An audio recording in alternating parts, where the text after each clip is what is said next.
இப்ப பாத்தீங்கன்னா கேசன் ரேசிங்ல RR 310 வந்துருக்குது. ஃபெராரி கலர்ல வந்துருக்குது வண்டி.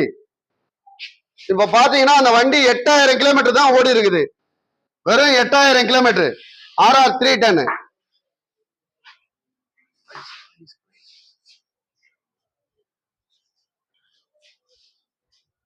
இப்ப பாத்தீங்கன்னா பிரைஸ் வந்து 2,32,000 ரூபாய் தான். புரியுதுங்களா? வண்டி வந்து பிராண்ட் நியூ வண்டி, பக்கா பிராண்ட் நியூ RR 310. வண்டி சிங்கிள் ஓனர். நீங்க ஒரு 40,000 இனிஷியல் கட்டினீங்கன்னா இஎம்ஐ ஆப்ஷனே இருக்குது. இஎம்ஐ பண்ணிக்கலாம். இன்சூரன்ஸ் பாத்தீங்கன்னா லைவ்ல இருக்குது. புரியுதுங்களா? வண்டி பக்கா சர்வீஸ், பக்காவா இருக்கும் சர்வீசிங்லாம். இன்ஜினோட வாய்ஸ், சைலன்சர் வாய்ஸ் எல்லாம் பாத்தீங்கன்னா அவ்வளவு கிளியரா இருக்கும். Chain sprocket, tyre